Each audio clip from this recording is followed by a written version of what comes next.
La diferencia entre angina de pecho e infarto es que en la primera tenemos necrosis celular. Vieron que en esto la única diferencia o la única duda que surgió fue por qué la angina inestable tenía necrosis. Hablé con Galucci y al final lo que se tenía que dejar usted era eso, que el Angor nunca tiene necrosis, ¿sí? Puede haber algunas excepciones en la angina inestable, pero como concepto general es que en el Angor nunca hay necrosis, ¿sí? Entonces esa era la trampita que tenía esto. ¿Estamos? Buenísimo. Bien. Para diagnosticar un dolor anginoso, bueno, este lo vimos largo y tendido, el Alicia, era verdadero. En el diagnóstico de DIAM se realiza por la clínica, el hallazgo de enzimas en sangre y qué otro estudio, acá era el electro, ¿sí? ¿Cuáles son las siguientes opciones? ¿Cuáles las siguientes opciones? No es la causa de cardiopatía isquémica, el aneurisma. Otras opciones, aterosclerosis, embolia y espasmo vascular, ¿sí? ¿De cuánto debe ser el porcentaje de oclusión del vaso coronario para que se desencadene una angina de pecho? Pueden ser del 70 al 75%. La única diferencia clínica entre la angina y el IAM es el tipo de duración del dolor, y esto es falso porque vieron que en la Alicia hay muchas diferencias entre uno y otro, ¿sí? O hay varias, no sé si muchas, pero sí hay por lo menos 2 o 3. Y la última dice, la respuesta miocárdica inicial a la isquemia es la suspensión del metabolismo aeróbico, es verdadero, ¿sí? Con estas primeras 7 que vimos, ¿hay alguna duda? No, ninguna. Bien. No sé, David, ¿querés seguir vos?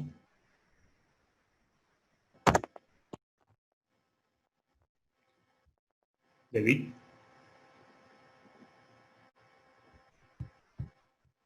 Bueno. Si se desencadena un IAM en la pared posterobasal del ventrículo izquierdo, la arteria que se afectó de la Disculpame, circunfleja... lo leí, pero estaba muteado, no me di cuenta. Ah. Bajón. Bueno, que la costumbre de que no me responda nadie, ¿viste? Entonces, si se desencadena un IAM en la pared posterobasal del ventrículo izquierdo, la arteria que se afectó es la circunfleja izquierda. No, es falso. ¿Por qué? ¿Qué área afectaría a la circunfleja izquierda?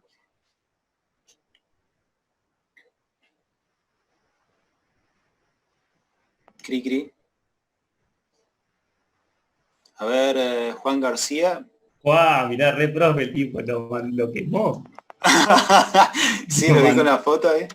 Lo mandó al muere. No, encima yo se le había puesto verdadero, así que ni idea. Pero vimos, después de la clase, vimos a qué área irrigaba la circunfleja izquierda. Sí, pero yo había tenido problemas para internet la clase pasada. Bueno, entonces... bueno, pero si no lo responde vos, lo responde otro. No te estoy insistiendo que lo responda vos. No, no. No, justo Claro, eso no. ¿cómo puede ser que no sepas? Era re carnazo. Bueno, entonces, la circunfleja izquierda va a irrigar el área lateral del ventrículo izquierdo, del corazón. Te la por chat, justo. A ver, perfecto, ahí, Camila, muy bien. Después, ¿y qué área correspondería a esta afección en la pared posterobasal del ventrículo izquierdo? ¿Qué arteria irriga esa región? Coronaria derecha.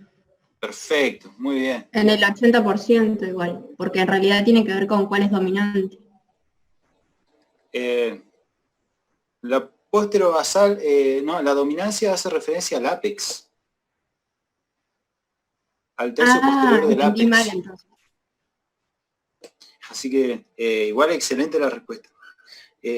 ¿Puede ser la siguiente, Gastón? Bueno. En un electrocardiograma, si hay supra-ST, es un infarto subendocardio, y si hay infra-ST, es un infarto transmural. Falso. ¿Cómo sería bien? ¿Cómo estaría bien? Al revés. Al revés. Muy bien. ¿El siguiente puede ser? Las lesiones microscópicas de una angina inestable se evalúan después de las 3 horas del evento. ¿A cuántas horas se veían las lesiones microscópicas?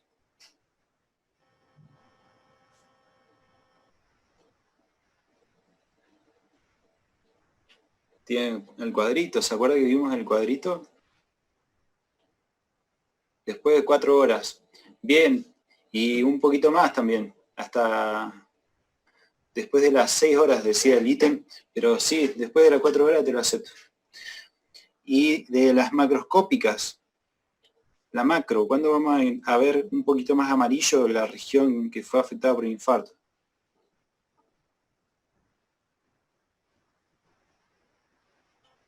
Perfecto, 12 horas, hasta 3 días puede tardar en verse ese primer cambio.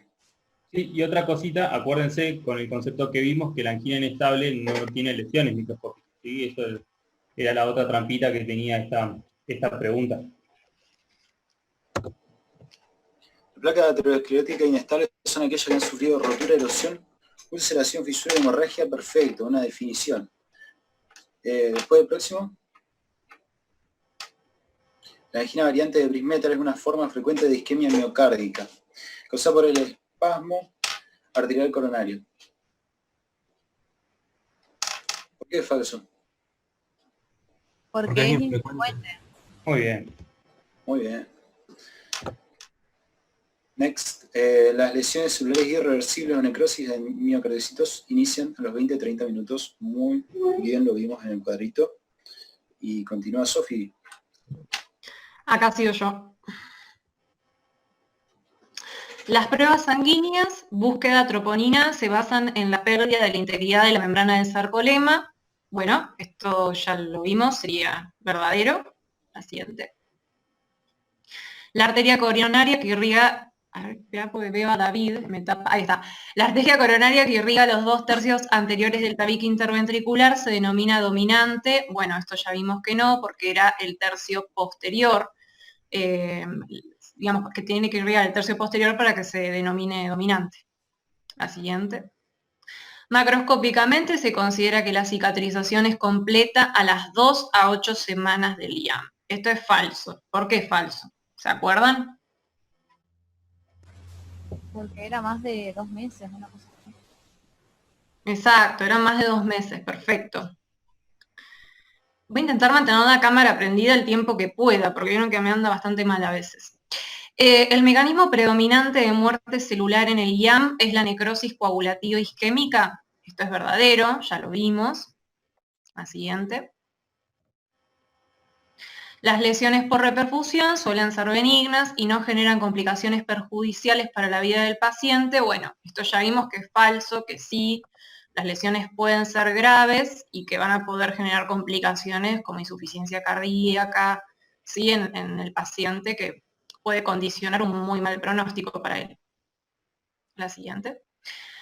Después, la CKMB y la troponina I alcanzan su máximo a las 24 horas, mientras que la troponina T lo hace entre las 2 y las 48 horas. Esto lo charlamos ya en el grupo. Es verdad que se ve que las ediciones anteriores a la 9ª dicen otra cosa, pero bueno, esto es lo que yo tenía en mi libro, que era la 9ª edición, la del tapa roja. Por algo las actualizaciones, ¿no? Tal cual. Pero bueno, puede pasar, si lo estudiaron ahí, cada uno, qué sé yo, tiene el libro que tiene y bueno, pero está bueno que ahora lo vayan y lo marquen, le pongan un post-it o algo al lado para que sepan que no es así, ¿sí? ¿Cuál de las siguientes no es una complicación del IAM? Bueno, la endocarditis. Recuerden que había un montón, pero justo la endocarditis no era, ¿sí? Las opciones eran pericarditis, rotura miocárdica y arritmias, que eran todas correctas. Bueno, hasta acá. ¿Quedó alguna duda? No, Sofi. ¿No? Bueno, perfecto. Gastón, ¿me dejas proyectar a mí el Power? Así lo voy pasando medio que a mi antojo. ¿Cómo que no? Lo que pasa es que me Cada tenés vez que que lo hacer caliente acá. administradora. Ah, me están viendo tipo la mitad de la cara, básicamente así. Ahí está. Ponen en sala de espera. Para que no te Ya me tengo lo... para Dale. ponerte, che, fijar el video, hacer hospedadora. Bien.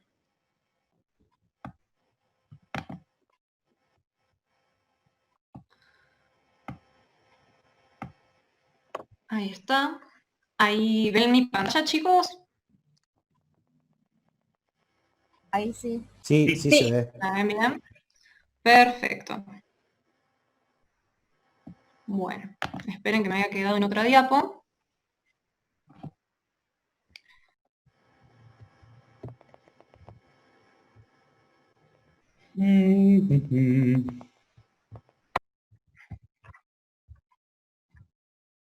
Bueno, como ya lo han visto, ya se me empieza a trabar un poco, así que voy a sacar la cámara a ver si ahí puede funcionar un poco mejor. Cuando quiera salir, ahí está. Bien. Se te volvió a Perdón, activar igual, me no parece. fue ¿Cómo? No, nada, que se te había vuelto a activar, pero ahora se te desactivó. Es la compu, perdón, chicos. Ahí cuando arranque la presentación arrancamos. Bueno, la primera cosa, ¿pudieron leer algo de esto? ¿O todavía no llegaron? Pegó el cansancio de todo el cuatrimestre virtual. Algo Más o sí. menos. Sí, algo leímos, sí. Sí. Más que nada lo que nos habían dicho por el mensajito en Algo el grupo. leyeron, bien. No, háblenme, por favor, que si no me quedo acá sola hablando. Bueno, les juro que no sé si ustedes ven mi pantalla, pero esto está trabado, así que Sí, esperen sí, un sí. segundito. Se ve como Acá que está, no acá está empecé la a carita. Bueno, el tema de ¿Cómo? No, dale, dale, que digo. Si querés lo proyecto yo de última, o David. A ver, ahí está. Dale, Sí, de veo una. cómo viene la mano en las primeras diapos. Si no anda, sí, me lo van a tener que proyectar ustedes, chicos, porque la Para verdad mí que que tenés que no... comprar mejor carbón porque...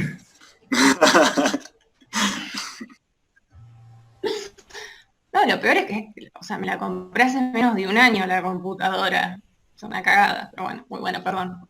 Perdón por el léxico. Bueno. Ahí parece que va a arrancar. Espero. Si tenés carbón. A la primera Spotify, de cambio. Anda carbón. si tenés A la primera Spotify que se me desinstalalo que corte. se te acelera impresionante. Después lo usás online. ¿A qué cosa? Al Spotify, si es que lo tenés instalado, desinstalalo, vas a ver cómo empieza No, no a tengo acelerar. nada. No tengo Spotify, no tengo absolutamente nada. Por eso Ah, yo no sé qué le pasará. Pero, Bueno, ¿te puedo hacer ahí una está, pregunta? creo. Sí. Fuera de, o sea, fuera de Zoom, cuando no estás usando Zoom, ¿te anda trabada la compu? No, realmente no. Por eso me llama la atención. Porque Y eso, sí, no tengo es por instalado Zoom el... Claro, tampoco. ese es el problema. Justamente porque no lo tenés instalado cuando utilizás por Google Chrome, bueno, usa mucha RAM y Ajá. por eso se te traba tanto. Es mejor descargar el programa y ahí te va a andar Ah. mejor. Ay, qué genio. Bueno, qué muchas maestro, gracias. No loco. puedo dar tu nombre. ¿Quién fue Pero que mil habló? gracias Muy porque bien. para la próxima lo 10 bajo. puntos, loco. ¿Quién fue Ya que tenés habló? un punto de extra de parcial. Que sepa que nos puede llamar Arrancamos entonces. en el parcial, ¿eh? Bueno, Claro, ya, después organizamos. tal cual. No, olvídate. Yo para colmo no tengo una idea de estas cosas, así que soy una abuela. Bueno, arrancando con el tema de hoy, lo único que les voy a pedir es que no me escriban en el chat y pueden activen el micrófono, ¿sí? Dale. ¿Puedo hacer una Perdón, ¿alguien me pregunta habló? antes? Sí, yo. Sí. Sí. La profe nos había dicho que hasta antes de las vacaciones iba a estar subido todo hasta digestivo 2, pero onda que no hay nada en el drive. ¿Eso lo van a ir subiendo en las vacaciones? Se lo arreglan ellos. La verdad es que desconocemos porque casi que La no tenemos... verdad, no tengo ni idea, pero lo podemos preguntar. Claro, Sí, de último le pregunto a la profe, no hay drama. vale. Era Le por si preguntamos no igual. tenía nadie. Dale. Dale. La verdad desconozco completamente. Bueno, es ver un poquito temas de respiratorio, específicamente POC, ¿sí? Así que vamos a arrancar. Ahí está, bien. Vamos a ir directo a los bifes, arrancamos con enfisema. La idea, digamos, de charlar esto de enfermedad pulmonar obstructiva crónica no es centrarnos en la definición y eso, sino como que vamos a ir caracterizándola, sobre todo con David, que da bronquitis crónica, y la vamos a ir caracterizando a lo largo de toda la tutoría. Por favor, si ustedes me escuchan mal o lo que sea, avísenme porque si no yo no voy a saber. Bien, bueno, arrancando entonces con enfisema. Esta es una patología que se enmarca dentro de las enfermedades pulmonares obstructivas crónicas. Y como ya vamos a ver, en esta patología no es ni blanco ni negro, ¿sí? Muchas veces la fisiopatogenia de las básicamente dos enfermedades que lo componen, que componen este espectro clínico, se superponen. Y también vamos a ver estos patrones clínicos que no coinciden ni completamente con enfisema, ni tampoco con bronquitis, todos expresados en un mismo paciente, ¿bien?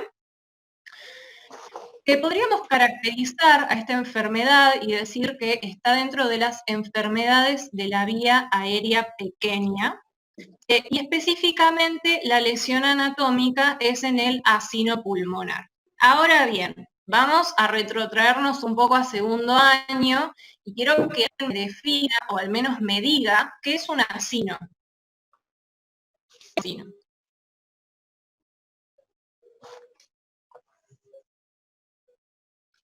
Activen el micrófono, chicos, porque si no nos vamos a comer a las 11 de la noche hoy, ¿eh?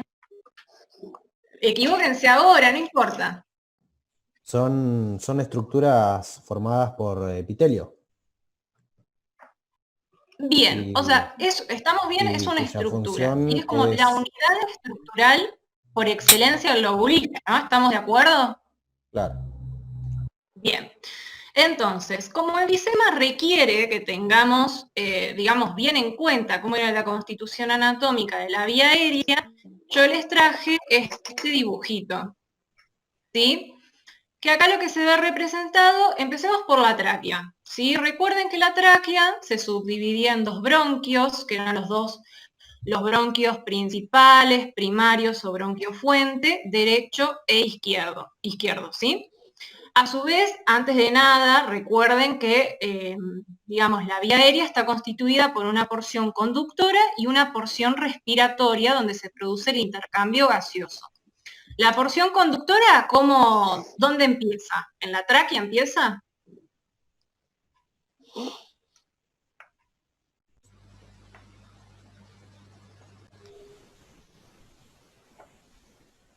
¿Y dónde arranca la porción conductora del sistema respiratorio? ¿Cómo respiran ustedes? ¿Por dónde respiran?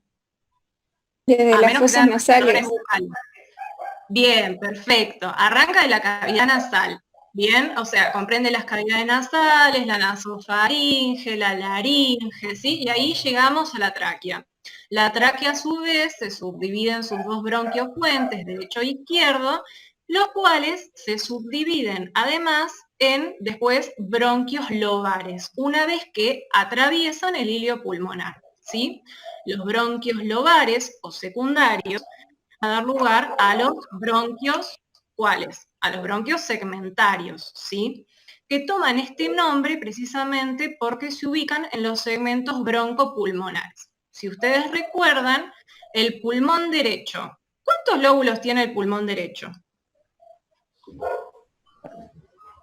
3. 3, perfecto. El pulmón derecho tiene 3 lóbulos, que a su vez se encuentra dividido en 10 segmentos broncopulmonares, y de ahí que existan 10 bronquios segmentarios, ¿sí? Uno para cada segmento broncopulmonar. Del lado izquierdo, el pulmón tenía 2 lóbulos y estaba subdividido en 8 segmentos broncopulmonares. Dale. Y recuerden, perdón, ¿sí? Perdón, pensé que alguien me había hablado o hay alguien que tiene el micrófono activado. Sí, me parece que a alguien se le saltó el mic.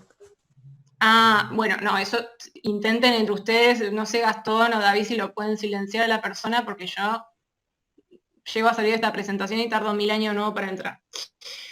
Bien, entonces, estábamos en el pulmón izquierdo. Dijimos que el pulmón izquierdo estaba subdividido en sus 2 lóbulos, que a su vez estaba subdividido en 8 segmentos broncopulmonares, y por ende había 8 bronquios segmentarios en dicho pulmón. Cuando hacemos referencia a un segmento broncopulmonar, estamos haciendo referencia a ¿qué cosa? Al bronquiolo segmentario junto con el territorio de parénquima pulmonar que depende del mismo, ¿sí? Esa sería la definición de un segmento broncopulmonar. A su vez, ¿sí? Los segmentos broncopulmonares se subdividen en lobulillos pulmonares, ¿bien?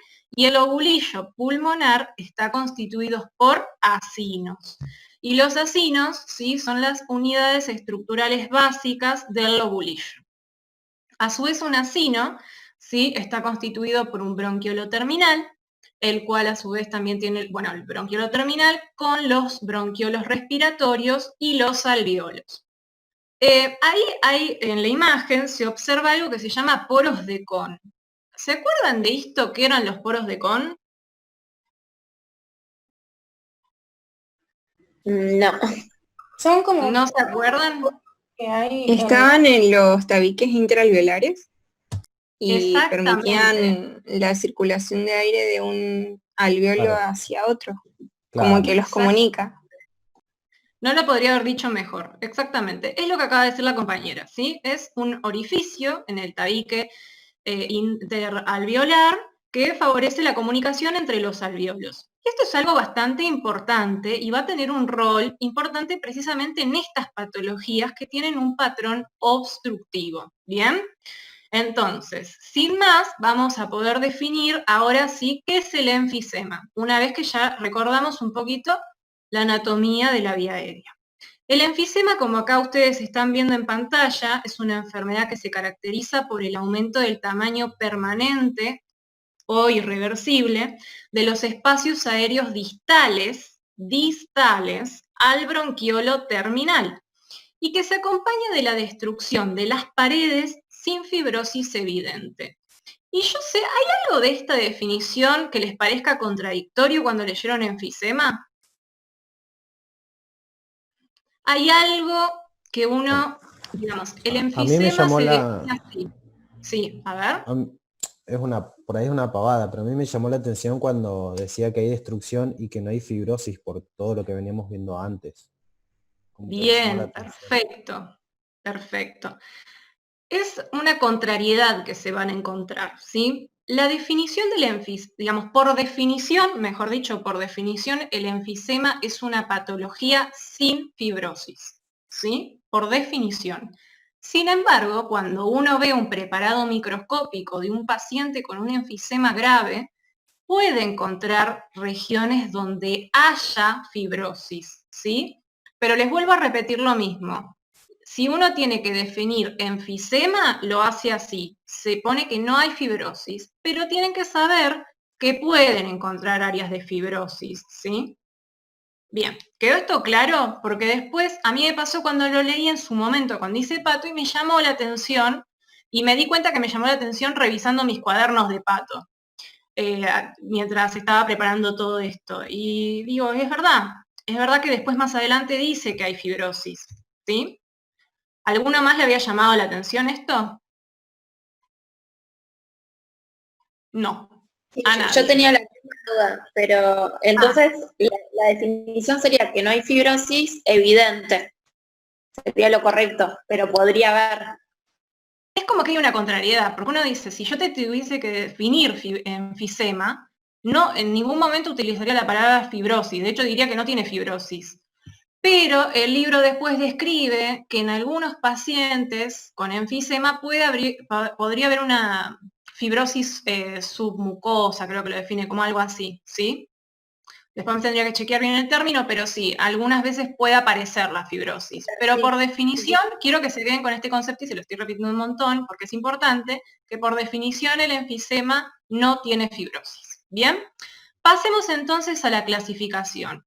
El libro prontamente pasa a este tema y dice que el enfisema se clasifica según la región anatómica que se vea lesionada dentro del lobulillo, ¿sí? Y tenemos básicamente 4 patrones de enfisema.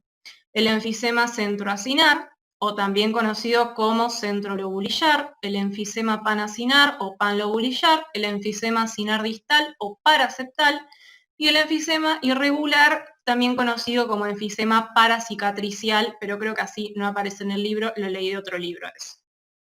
¿Sí? Obviamente, si estamos hablando de la distribución anatómica, tenemos que hacer referencia a qué le está pasando, ¿sí? A cada uno de estos patrones. En el enfisema centroacinar, la afectación es de la región proximal del acino, ¿sí? La región distal se encuentra conservada. Esto no quiere decir que siempre sea así, porque hay situaciones en las cuales el enfisema centroacinar es muy grave y puede verse comprometida la región distal, generando la confusión con el enfisema panacinar, ¿sí?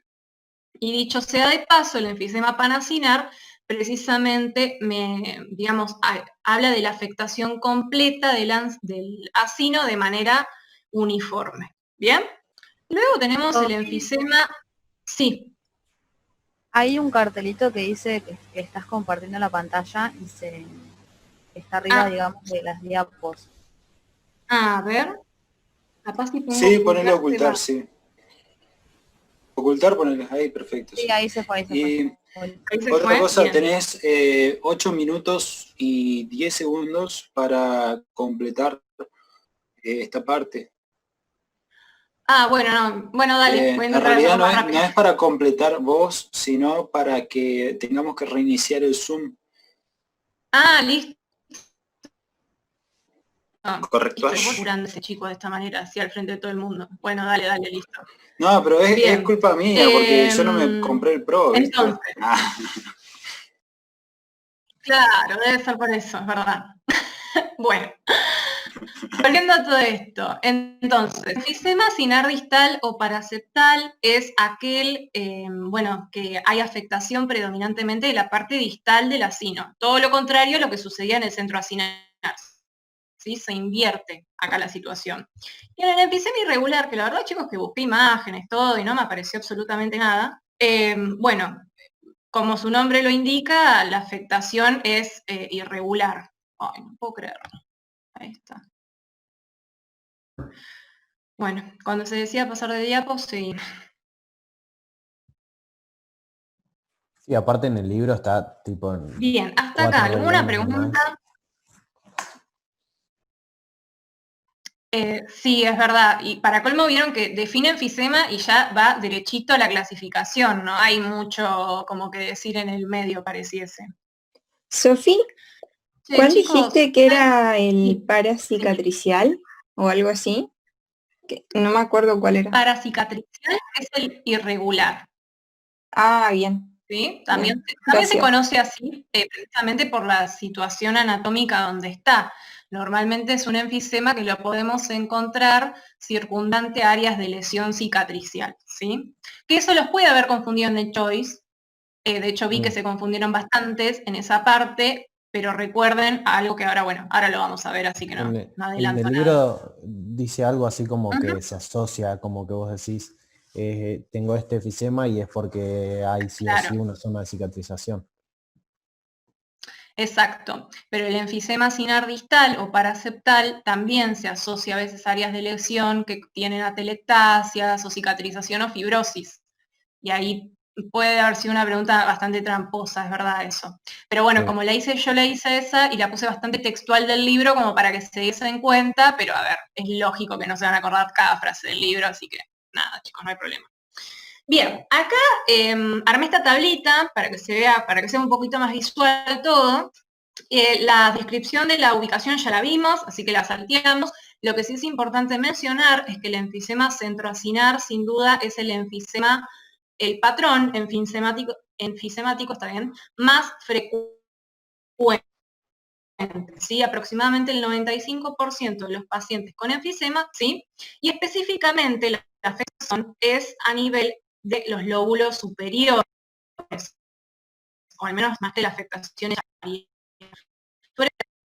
pulmonar. Y se asocia a pacientes tabaquistas y pacientes con EPOC. Acá suena como raro, porque ustedes me van a decir, pero che, si estamos hablando de EPOC, ¿cómo pacientes con EPOC? Bueno, a referir a pacientes por ahí que tienen bronquitis crónica también, ¿sí? Que se puede, como ya les dije, se pueden superponer ambas enfermedades. Entonces, después tenemos el enfisema panacinar. El enfisema panacinar, bueno, la afectación en este caso también contraria a lo que vimos anteriormente, o sea, es la afectación de los lóbulos inferiores y también puede estar afectado el borde anterior pulmonar. Específicamente la afectación es pulmonares. Y en este caso se asocia a un déficit de alfa-1 antitripsina, que no voy a decir nada ahora porque después nos vamos a detener en eso. Luego tenemos un enfisema paraceptal, en el cual hay una afectación de la mitad superior del pulmón, y esto es lo que estaba en la preguntita, que decía que, bueno, que se presenta sobre todo a, digamos, adhesión pulmonar, ¿sí? Como una zona de fibrosis, cicatrización, atelectasias. Y a veces estos espacios aéreos son tan grandes que en la pieza macroscópica puedo observar que algunos alcanzan hasta los 2 centímetros de diámetro, ¿sí? Y forman estas estructuras a modo de quiste. Lo cual, más tarde David les va a hablar un poquito de neumotórax y ya se van a dar cuenta cómo estas estructuras van a influenciar que precisamente este tipo de enfisema se asocie a pacientes adultos jóvenes que presentan neumotórax espontáneo, ¿sí? Y el enfisema irregular, la verdad, no mucho más para decir, que carece de significancia clínica, tiene este otro nombre, que a mí me gusta más, porque yo siento que si digo enfisema paracicatricial, rápidamente se me viene a la mente dónde puede estar ubicado, ¿sí? Bien. Bueno, entonces pasamos, bueno, hasta ahora la pregunta de todo esto. No. Bueno, bien. Respecto a la patogenia y a la morfología, ahora vamos a detenernos un poquito en esto. Es tedioso y es complicado, ¿sí? Me hincha bola, pero bueno. Lo importante y lo que yo me gustaría responder con todo este cuadrito es hablar un poco de 3 preguntas. Uno tiene que estudiar la patogenia de todas las enfermedades pensando, bueno, a ver, ¿la patogenia en base a qué? ¿Qué busco conocer de la patogenia?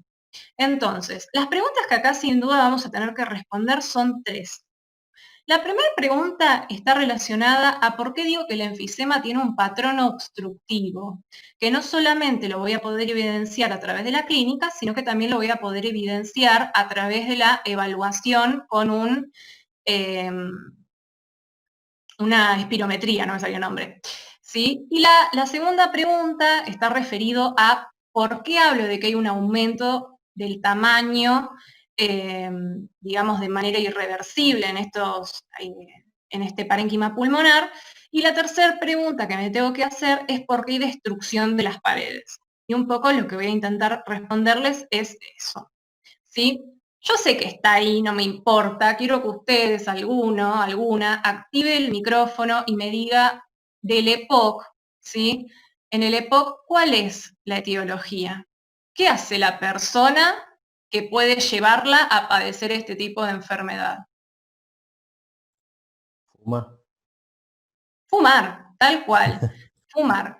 Como ustedes saben, el humo de cigarrillo tiene muchas sustancias nocivas, que una vez inhaladas, sí pueden dar lugar a esta enfermedad como a tantas otras. Bien, en lo que el tema de hoy nos compete, sabemos que el tabaquismo, junto con los contaminantes atmosféricos, recuerden que hablando de contaminantes atmosféricos puedo estarme refiriendo a cualquier cosa, desde la exposición a ciertos polvos porque precisamente trabajo, no sé, con lo que sea, digamos, soy minero, por ejemplo, contaminación ambiental, también piensen en esta época que hace frío y la gente que no tiene conexión al gas natural, cómo se calefacciona y cómo... Dale. Sí. ¿Querés directamente terminarla y armamos otra? Ahí me quedé. Perfecto. Bien, entonces les estaba diciendo, chicos, que ¿dónde nos habíamos quedado? Bueno, al inicio nos habíamos quedado. Entonces, que el tabaquismo, junto con los contaminantes atmosféricos, que justo en ese momento les estaba diciendo que, ojo, ¿sí? Con todas las personas que se calefaccionan, ¿sí? Que utilizan combustión combustible de biomasa, básicamente, como sería la leña, ¿sí? Que se calefaccionan o cocinan con eso, porque también es un factor de riesgo, no solo fumar lo es. También la predisposición genética que puede tener esa persona, junto con el déficit congénito de alfa-1 antitripsina, pueden generar básicamente a grandes rasgos estas tres cosas. El estrés oxidativo con el aumento de la apoptosis, la presencia de células inflamatorias y la liberación de mediadores inflamatorios, el desequilibrio proteasa-antiproteasa, que todo eso va a llevar a la destrucción de la pared alveolar. Ahora bien, un comentario más o menos de cada uno y listo. Respecto al estrés oxidativo, ¿sí? Ustedes recuerden que todas estas sustancias inhaladas van a favorecer la generación de sustancias oxidantes en el parénquima pulmonar, que van a ser en definitiva las que van a perpetuar el daño del parénquima. ¿Bien? Nosotros tenemos un gen, en verdad se investigó en ratas, dice el libro, pero bueno, existe un gen que se conoce como el NRF2, que codifica factores de transcripción que actúan a modo de sensores, ¿sí? Que lo que hacen es precisamente sensar la presencia de sustancias oxidantes. Algunas personas, por una cuestión genética, de índole genética, no los presentan, y eso aumentaría la susceptibilidad que tienen al no reconocer estas sustancias oxidantes, que haya mayor lesión de este epitelio, ¿sí? Otra cosa es la presencia de las células inflamatorias. Ustedes recuerden que el epitelio, ¿sí? Las células que componen el epitelio del pulmón, lo que van a hacer para defenderse va a ser comenzar a liberar sustancias quimiotácticas, como el factor de necrosis tumoral, el leucotrieno B4, la interleucina 8, ¿sí? Etcétera. Que esto es lo que van a generar, como ya bien dije, son factores quimiotácticos, van a atraer a células proinflamatorias, células inflamatorias que van a favorecer este estado inflamatorio en el parénquima, que también van a favorecer a perpetuar el daño. Y por último, el desequilibrio proteasa-antiproteasa. Y acá no podemos dejar de mencionar al déficit congénito de alfa-1 antitripsina. ¿Sí? ¿Alguno me sabe decir dónde está la alfa-1 antitripsina? ¿Dónde la puedo encontrar?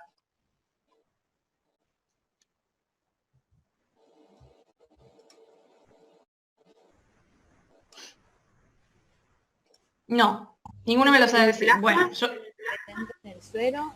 Bien, perfecto, ahí está. Bárbaro, está ahí, está en el suero, está en los líquidos tisulares y está en los macrófagos. Bien, las antiproteasas en general, como su nombre lo indica, tienen una acción también de cuidado ante todas las proteasas que liberan los neutrófilos una vez llegados al área, ¿sí? Entonces, hay personas que tienen un déficit relativo, específicamente en este caso de la alfa-1 antitripsina, que sobre todo protege contra las elastasas, ¿sí? Y esto favorecería a la digestión excesiva de tejido elástico y posteriormente a la formación de enfisema, ¿sí? Y esto recuerden que estaba principalmente en qué pacientes el déficit de alfa-1 antitripsina, lo acabamos de decir. Los EPOC. Bien, está bien, pero ¿en qué tipo de enfisema estaba? ¿En el panacinar? ¿En el cuál? Panacinar. Bien, perfecto, exactamente, está en el panacinar. Ahora sí, Gastón, la siguiente. No, era un solo toque, pero ya está. Respecto a la retracción elástica de este pulmón, o de este parénquima pulmonar, ¿cómo creen ustedes que va a estar? La retracción elástica, si estoy diciendo que, digamos, no tengo mucho tejido elástico, que digamos. Disminuida. ¿Va a estar aumentada? ¿Va a estar baja? ¿Cómo va a estar? Disminuida. Va a estar disminuida, perfecto. ¿Y la resistencia a la vía aérea cómo va a estar? La resistencia intrínseca de la vía. Y aumenta al pasaje de aire. Digamos, por compensación. Exactamente. Va a estar aumentada. Bien. No me pases a la siguiente, Gastón. Entonces, hasta ahora, ustedes podrían activar el micrófono y decirme, che, Sofía, me respondiste 2 de las 3 preguntas que me hiciste al principio, porque hasta ahora le respondí. ¿Por qué hay destrucción de la pared? ¿Sí? Y por qué, bueno, y por consiguiente, por qué hay aumento del tamaño del espacio aéreo. Sin embargo, todavía no les respondí muy bien la pregunta de por qué esta patología tiene un patrón obstructivo. Ahora bien, nuevamente vamos a retomar este concepto que estábamos charlando de la vía aérea, un poco de esto, ¿no? Recordar todo esto. ¿Por qué la tráquea no se colapsa con cada expiración? Porque tenemos anillos de cartílago hialino en forma de C que están ahí para no solamente aportar flexibilidad al tubo traqueal, sino también para favorecer de que no se colapse durante la expiración, ¿sí? Ahora bien, ¿en toda nuestra vía aérea tenemos cartílago? No, va disminuyendo hasta que los alveolos ya no hay. Claro. Exactamente, ¿sí? Llegó un punto que ya no tenemos más cartílago. Pero ¿qué tenemos en contraposición? Tenemos tejido elástico. Y ese tejido elástico es el que nos permite que en cada expiración el alveolo no colapse. Y entonces, ¿qué creen que le va a pasar a este paciente que tiene un déficit, en este caso, de tejido elástico? ¿Qué le va a pasar a sus alveolos en cada ciclo respiratorio cada vez que expira? ¿Está limitado o no? Exactamente, hay una limitación, pero lo que yo les estoy diciendo es una limitación funcional, ¿sí? Es una limitación funcional del flujo aéreo. O sea que condicionaría un patrón obstructivo, pero no tanto mecánico, sino funcional. Pero ustedes pueden activar el micrófono y me podrían seguir diciendo, no, pero vos no me estás dando toda la explicación de por qué es este patrón obstructivo. Porque no dejemos de pensar, ¿sí?, que estos pacientes, ¿qué hacen? Estos pacientes fuman, ¿sí? Entonces, ¿qué pasa cuando uno fuma? ¿Qué le pasa a esas células caliciformes? ¿Había una metaplasia? Había una hiperplasia, ¿sí? No una metaplasia, una hiperplasia de células caliciformes, pero muy bien, va por ahí. Pero el término correcto sería hablar de una hiperplasia de células caliciformes, que en este caso van a condicionar ¿qué cosa? Que haya un exceso de moco en la vía aérea y que eso produzca la obstrucción. Gastón, ¿me pasás la otra? Sí, Sofi, ya estás en tiempo, ¿eh? Dale. Otra más. Entonces, esto que dice acá, ¿sí? La hiperplasia de las células caliciformes, la presencia de infiltrados inflamatorios en la pared bronquial, junto con el engrosamiento de la pared bronquiolar, todo esto va a estar condicionado en este caso por el hábito tabáquico, ¿sí? Que va a generar estas repercusiones en el epitelio. Entonces, todo lo que les dije hasta ahora condiciona, bueno, básicamente la definición de la enfermedad en sí, ¿sí? La siguiente. Esto se los puse para que básicamente puedan ver un preparado, porque en el libro este no está, en la 9ª edición están las anteriores. Acá ustedes me tienen que creer que estamos en pulmón, precisamente ¿por qué? Porque, Gastón, ¿me podés señalar ahí el bronquiolo?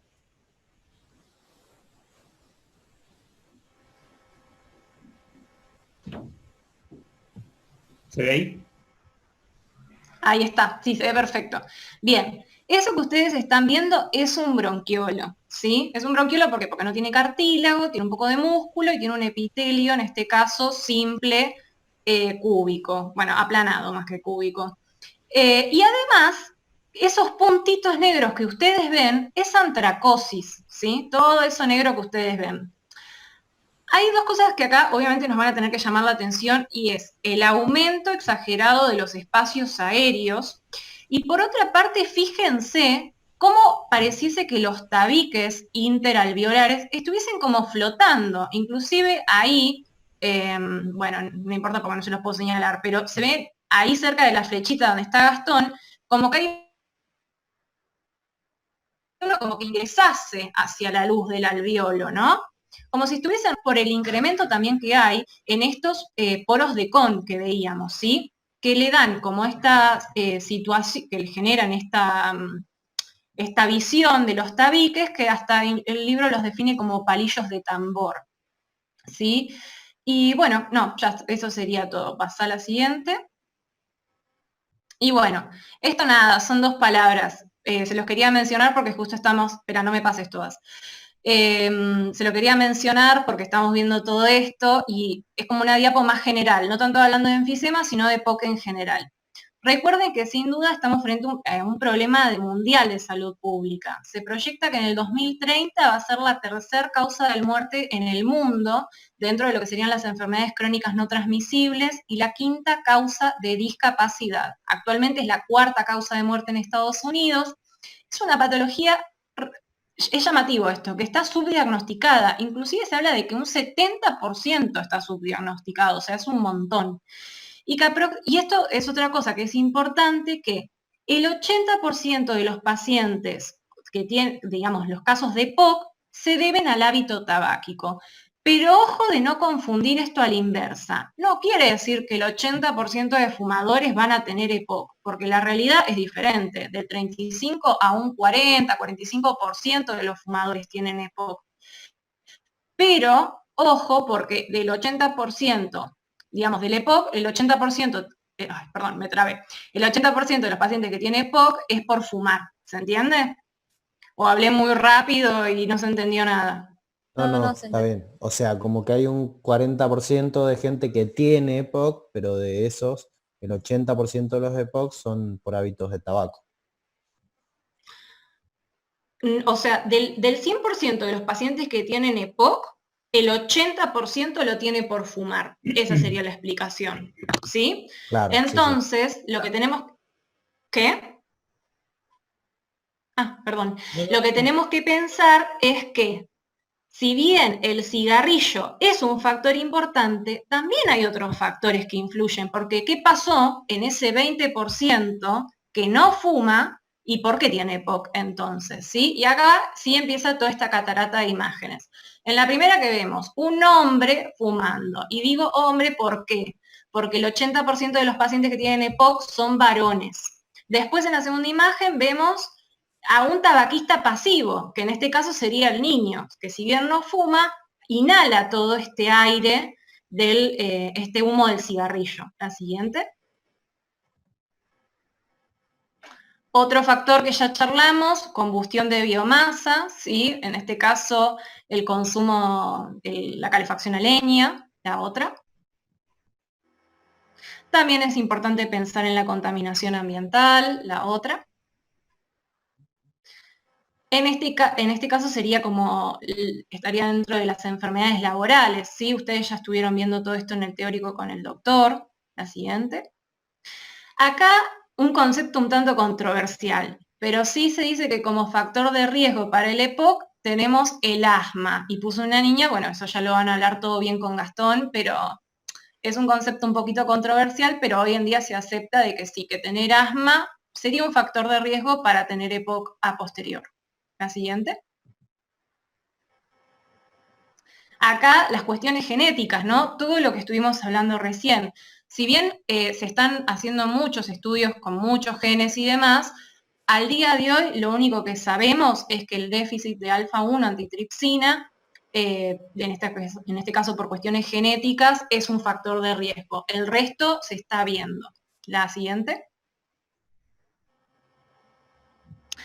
El tabaquismo durante el embarazo también es un condicionante, ¿sí? Se ha visto que, digamos, los niños nacidos de madres tabaquistas tienen mayor riesgo de presentar EPOC a futuro.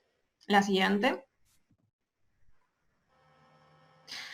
Y acá les pongo esta imagen para que también recuerden que si bien la mayor cantidad de pacientes que tienen EPOC son varones, ojo, porque en las últimas décadas se ha visto que cada vez, digamos, la mayor cantidad, digamos, cada vez más mujeres fuman, ¿sí? Y esto condiciona que también entonces sean susceptibles a presentar esta enfermedad. La siguiente. Bueno, manifestaciones clínicas, lo que yo quiero que me digan ustedes es, ¿en qué paciente voy a sospechar esta enfermedad? Es un poco lo mismo que estamos diciendo siempre.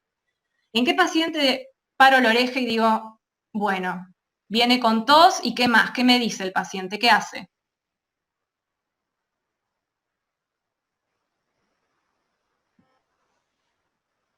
Lo vimos todo el tiempo se los estuve mencionando.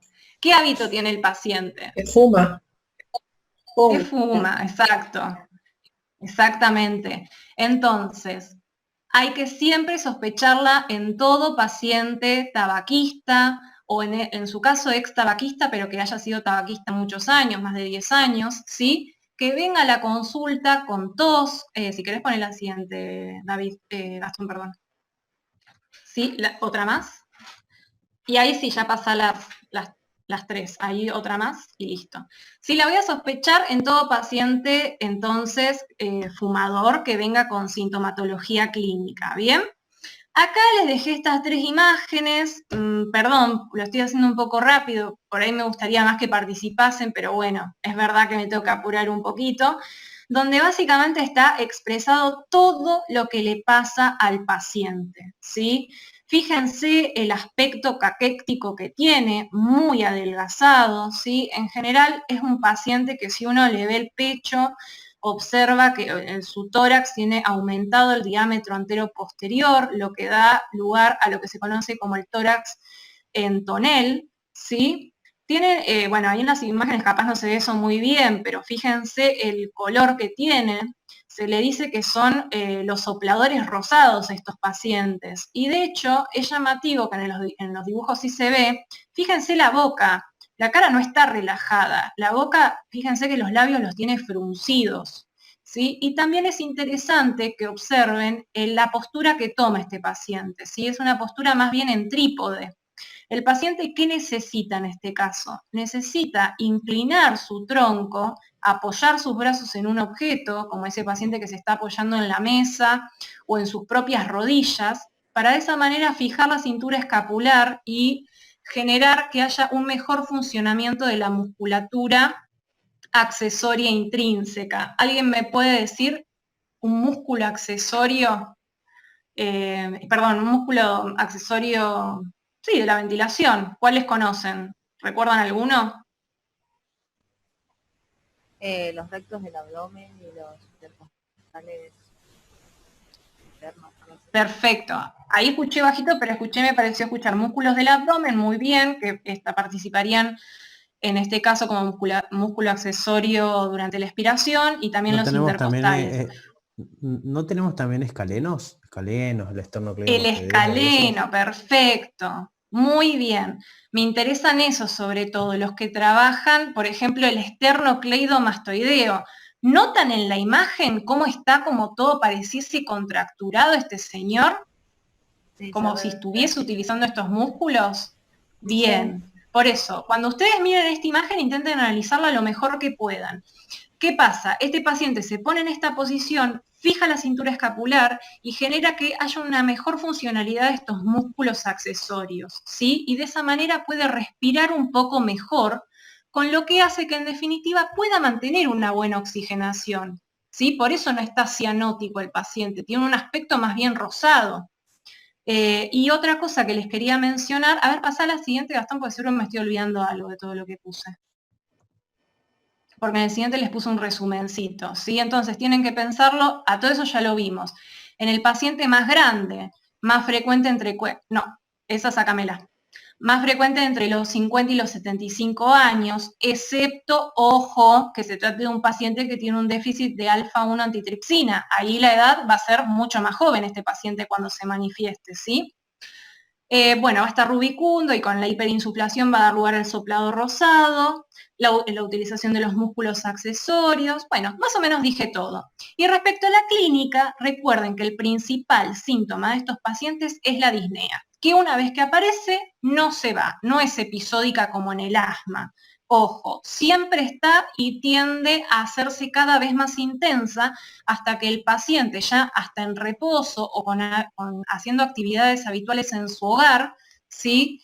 La manifiesta y es ahí donde consulta. Y por lo general, y lamentablemente, la consulta es tardía porque ella tiene un gran compromiso pulmonar, ¿sí? Y hasta a veces requieren medidas suplementarias como el oxígeno. Normalmente si yo le tomara la frecuencia respiratoria es un paciente que está taquipnéico, y como otros motivos de consulta, el paciente puede venir por tos, que esta es más bien una tos seca porque el esputo es escaso, ¿sí? Cuando hay mucho, piensen que también hay un patrón ahí de bronquitis crónica. Y sibilancias. Y siempre va a ser de mal pronóstico el corazón pulmonar, que allí vi que alguien hoy a la tarde lo preguntó, y la insuficiencia cardíaca congestiva. Ahora sí, la siguiente. Y el Robbins menciona que hay 4 causas de muerte en estos pacientes, 2 causas que son cardíacas y 2 causas que son más bien respiratorias. Como causa cardíaca teníamos la enfermedad de las arterias coronarias y la insuficiencia cardíaca, ¿sí? Derecha, por eso el corazón pulmonar. Y después tenemos como causa respiratoria el neumotórax secundario, en este caso, bueno, en verdad, el colapso del pulmón, secundario un neumotórax. Y, ¿cuál era la otra? Esperen que la pienso, porque yo también me olvido las cosas. Insuficiencia respiratoria. Ahí está. Ahora sí, la siguiente. Y ya esta es la última diapositiva. Ya los dejo a mis compañeros. El diagnóstico de enfisema, como siempre, como Calá diría, no, mentira. La clínica siempre es importante, así que ténganla presente, recuerden esos dibujos y todo. La siguiente. Entonces, es la clínica, pero el diagnóstico acá se lo va a llevar la espirometría, ¿bien? La exploración funcional respiratoria es fundamental para poder arribar a este diagnóstico, precisamente porque necesitamos, para ponerle el sellito de enfermedad pulmonar obstructiva, que en la espirometría tenga un patrón obstructivo, si no, no es. ¿Bien? La siguiente. Otra más. Bien, la espirometría se debe realizar en todo paciente fumador o exfumador mayor de 40 años que refiera a disnea, tos y expectoración.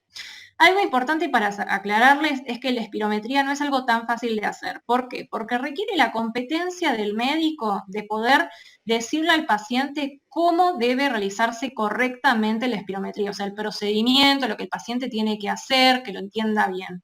Y por otra parte, requiere la habilidad cognitiva del paciente de comprender todas las indicaciones del médico y hacerlo bien. Porque si lo hace mal, el resultado realmente no va a ser fidedigno y no me va a aportar nada al diagnóstico, ¿sí? Entonces tiene que ser hecho por personal adecuado, tienen que ser las indicaciones muy claras y muy precisas, controlar que el paciente lo haga bien, si no se hace bien, repetirlo cuantas veces sea necesario hasta que el estudio esté bien hecho. Y posteriormente, obviamente, que lo evalúe alguien calificado para poder hacer la interpretación del resultado. La siguiente. Y acá les hice esta tablita para que les quede, ¿sí? Que la diferencia entre un patrón obstructivo y uno restrictivo es, en este caso, sobre todo, el volumen expiratorio forzado en el primer segundo, ¿sí? Eso es lo que va a marcar la diferencia entre un patrón obstructivo y uno restrictivo. ¿Por qué? Porque estos pacientes tienen una capacidad vital forzada normal. Una capacidad vital forzada, no, una capacidad vital forzada normal. Lo que está disminuido es el volumen expiratorio forzado al primer segundo, por todo lo que yo ya les comenté que le pasaba al alveolo y todo eso, ¿sí? Entonces condiciona que una vez realizada la espirometría e inclusive después de darle el broncodilatador, que se utiliza salbutamol, ¿sí? Un puff de salbutamol a los 15 minutos y se repite la espirometría, da un patrón obstructivo debido a que el índice BEF sub 1, capacidad vital forzada, es menor a 0,7, ¿sí? Y entonces ahí ustedes ya con la clínica y la espirometría le ponen el sellito a este paciente de que es un EPOC y específicamente, con todo lo que les dije anteriormente, se trata de un enfisema. Y creo que ya no queda nada más, che, a ver, pasa a la siguiente. Bien. Bueno, chicos, perdón, fue un poco largo. Y para colmo lo hice rapidísimo al final. ¿Alguna duda que tengan, que me quieran preguntar de esto? No, Sofi, No, re claro, la verdad. muy Sofi, claro, buenísimo. sí. Bien, bueno, me alegro mucho y perdón, chicos, que me excedí en el tiempo. Ahora sí los dejo a ustedes. Bueno, vamos a asma. Definición. Es un trastorno crónico de las vías respiratorias. Esto me parece que se puede volar para acá. Ahí está. Entonces, es un trastorno crónico de las vías respiratorias de conducción. ¿Sí? Está causado por una reacción inmune, que ya vamos a ver de qué tipo, caracterizado por una broncoconstricción episódica ante diversos estímulos, ¿sí? Y por último, es una inflamación de las paredes bronquiales e hipersecreción de moco. ¿Cuál es la característica de esto? Que todo esto que estuvimos viendo de esta definición está caracterizado por ser en personas que tienen una predisposición, ¿sí? Si no, todos seríamos asmáticos. Como yo les dije, las manifestaciones clínicas, a mi entender, es lo más importante porque es con lo que viene el paciente. Y el asma es una enfermedad de triada, ya vamos a ir viendo por qué. En la primera manifestación vamos a tener la tos, ¿sí? Y a veces puede venir con opresión torácica. Otra de las manifestaciones es la disnea. La disnea, saben ustedes que es la sensación subjetiva de falta de aire. Y después vamos a tener las sibilancias, ¿sí? Si uno ve esto, no sabe cómo decir las sibilancias. Entonces, cuando viene el paciente y te dice que está teniendo una crisis, ¿sí? Lo define como un maullido en el pecho, como que tiene un gatito en el pecho, ¿sí?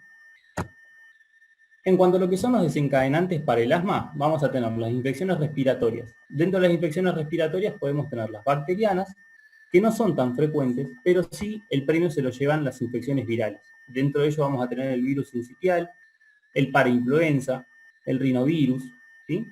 Y dentro de lo que son los agentes físicos podemos tener tabaco, humo, frío, estrés, ejercicio, el polen, el polvo, y lo que es epitelio de animales está relacionado con el pelo de gato, pelo de perro y demás.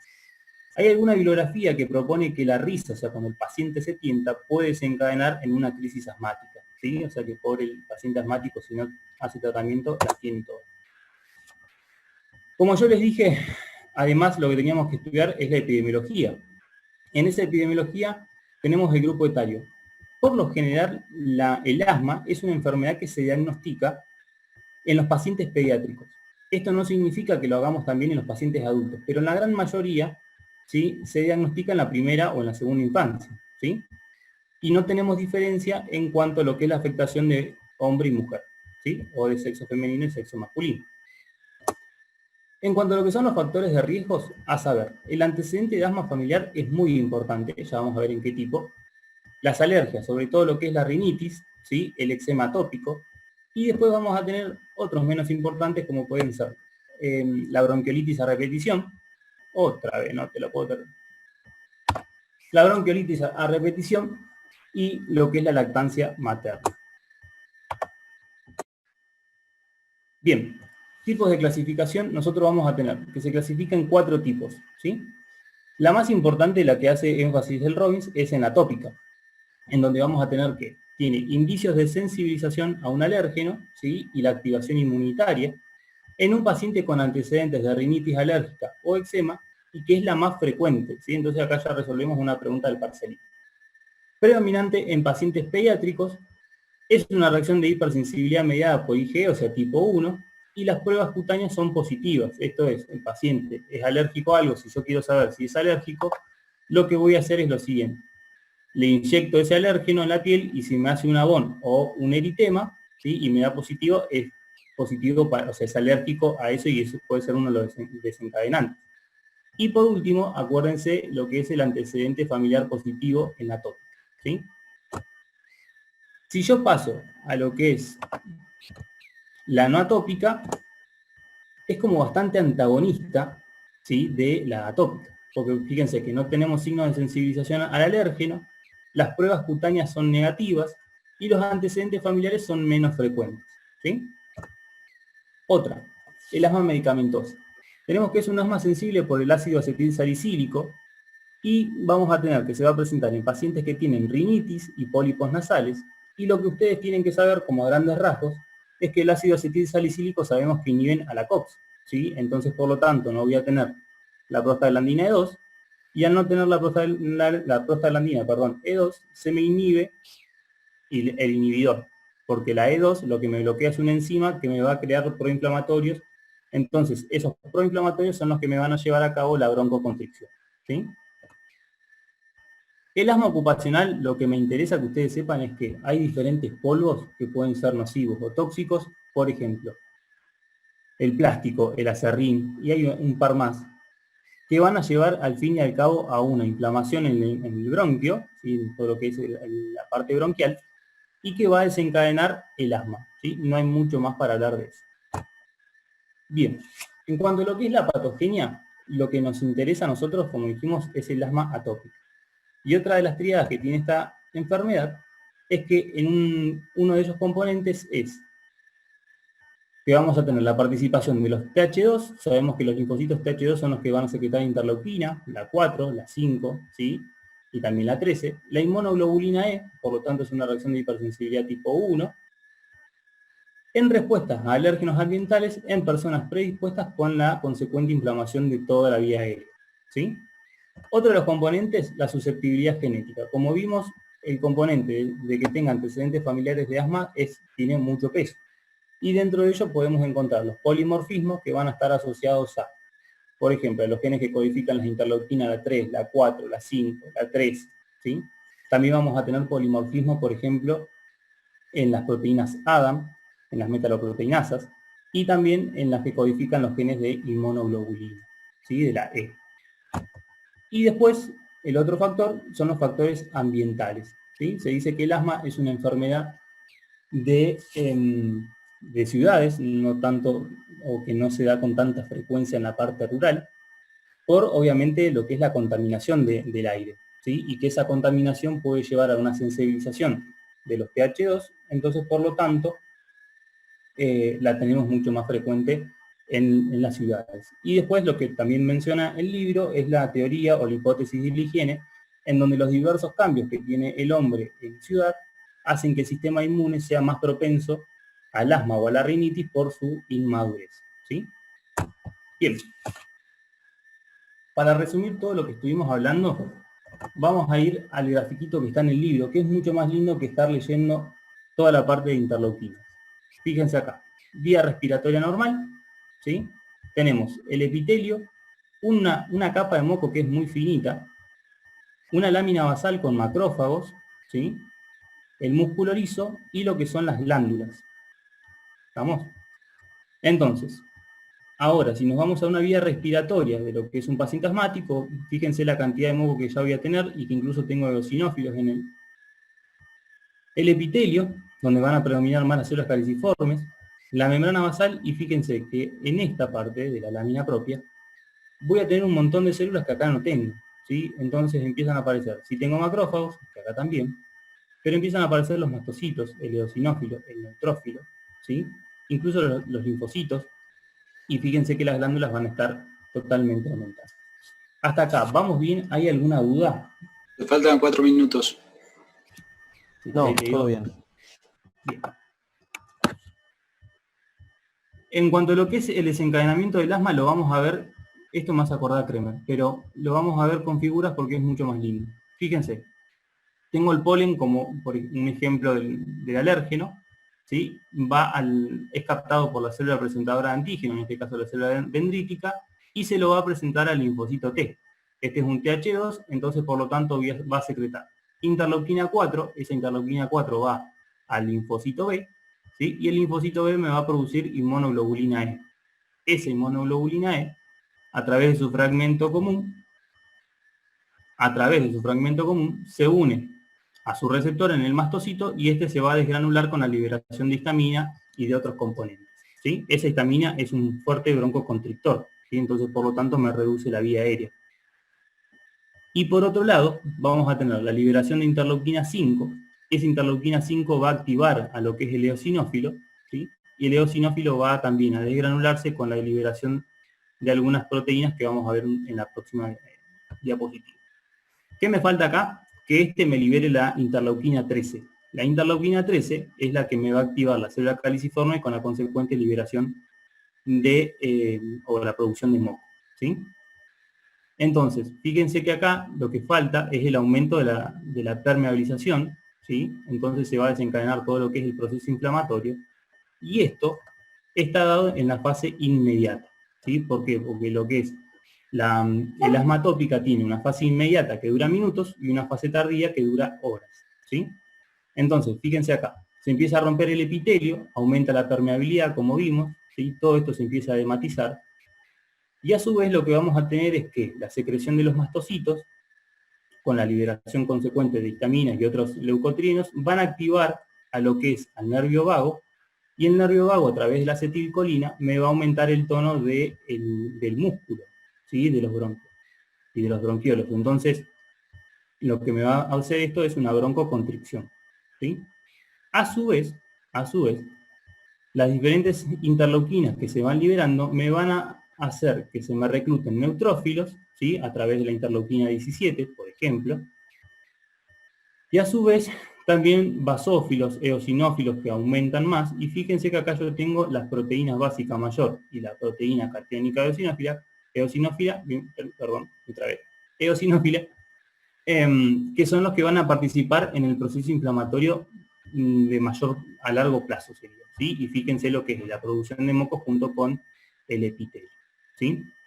Entonces, en estas imágenes, que es lo que yo les propongo que ustedes vean en el Robbins, está descrito todo lo que es la patogenia del asma atópica, ¿sí? Entonces, péguenle una leída, pero terminen de repasarlo con esto, que me parece que está mucho más piola que estar leyendo todos los componentes que tiene. Y me queda 1 minuto y medio, llego. Por último, el diagnóstico. En cuanto a lo que es el diagnóstico, vamos a tener una parte clínica, que es con la que viene el paciente, una RX, que si yo le hago una RX al paciente, por ahí me pueden quedar dudas, no voy a tener más que el atrapamiento aéreo y una hiperinsuflación, ¿sí? Y después, lo que dijo Sofía recién, una espirometría, ¿sí? Que la espirometría va a venir con un patrón obstructivo, ¿sí? Bien, cosita, párrafo aparte, enseguida, y ya nos vamos a tener que volver a conectar para que termine David. La bibliografía habla de que para hacer diagnóstico podemos de eosinófilos en sangre o también con el dosaje de inmunoglobulina E. No necesariamente, ¿sí? O por ahí es cuando el paciente es muy reactivo a diferentes alérgenos, es cuando se lo hacemos. Pero por lo general con estos 3 estudios andamos bastante bien, ¿sí? ¿Quedó alguna duda? Fui muy rápido, pero si no, se va a hacer eterna.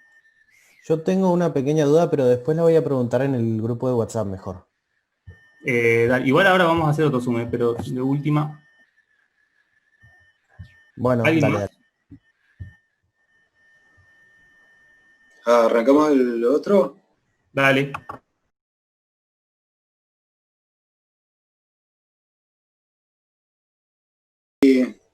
Bueno, más o menos tenemos 20 y habían 26, creo. Así que, chicos y chicas, ¿tienen alguna? Estoy echando puta, pero es para cortarla. ¿Tienen alguna duda? ¿Algo que no se haya entendido?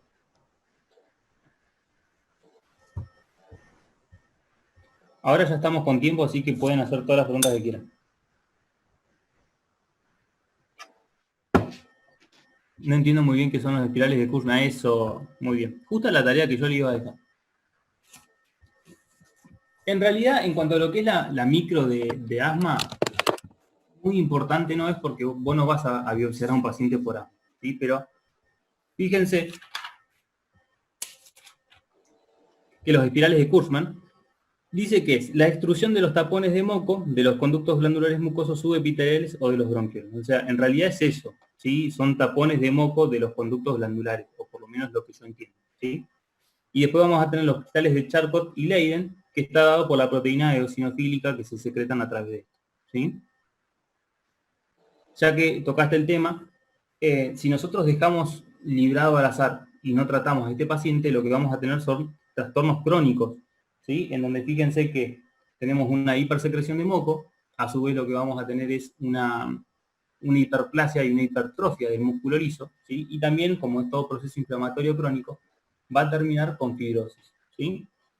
Eso es lo que quedaría ver de asma.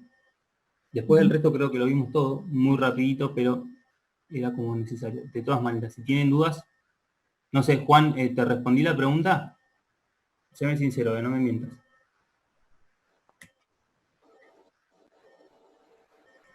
¿Queda otra duda, chicos y chicas?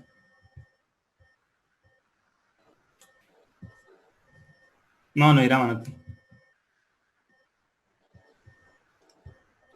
¿De asma nada, entonces? Bueno, David, todo tuyo. Ok. Cierro acá. Bueno, si hay algún participante, por favor me avisan. Alguien que quiera ingresar, me avisan. Reviso esto.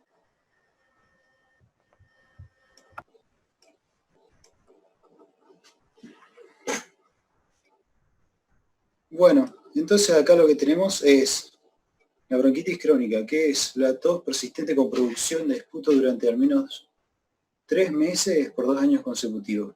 Entonces, a ver que si tienen a un conocido que dice, no, esta es la gripecita que me agarran, digamos, tiene más de 40 años, fuma desde los 15, y, no, esta es la gripecita que me agarra todos los años, y está durante 3 meses tosiendo y con catarro, ustedes ya lo pueden pensar, ¿no? Si fuma desde los 15 y tiene más de 40, tiene esta clínica, ustedes lo podrían pensar, claro que no se lo pueden decir, pero es interesante eso, ¿no? Y acá, como es uno de los extremos del EPOC, acá le puse las 2 flechas, la azul y amarilla, que en el verde vendría a ser toda la gama de afección del EPOC, ¿no? Y en este dibujo podemos ver la diferencia, que en uno se afectan los acinos pulmonares, que son la región terminal, mientras que en los otros se afecta los bronquios. Entonces, ¿cómo se afectan estos bronquios? Vamos a tener smog, que va a ser la contaminación, el algodón, el polvillo de algodón, polvillo de cereales, el sílice, pero el sílice de la minería, no de la computadora, porque las placas madre están hechas con sílice, y el tabaco. ¿No es cierto? Si esto le sumamos a nuestro bronquio, vamos a tener que va a haber una hipersecreción de moco por interleuquina 13 e histamina, digamos, ante una reacción de estas sustancias damnificantes, se va a aumentar la producción de moco. Esto vendría a ser un periodo agudo. En esta parte de acá vendría a ser la primera parte. Después, al pasar el tiempo, la inflamación se va a tornar crónica y la secreción de moco va a ser tan necesaria que se van a hipertrofiar y aumentar la cantidad de células caliciformes.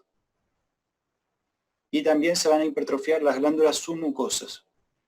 Entonces va a aumentar la producción de moco. Que eso va a ayudar a ocluir, ¿no? Después, con respecto a la inflamación crónica y fibrosis, van a engrosar las paredes del bronquio y van a causar obstrucción por esto, ¿no?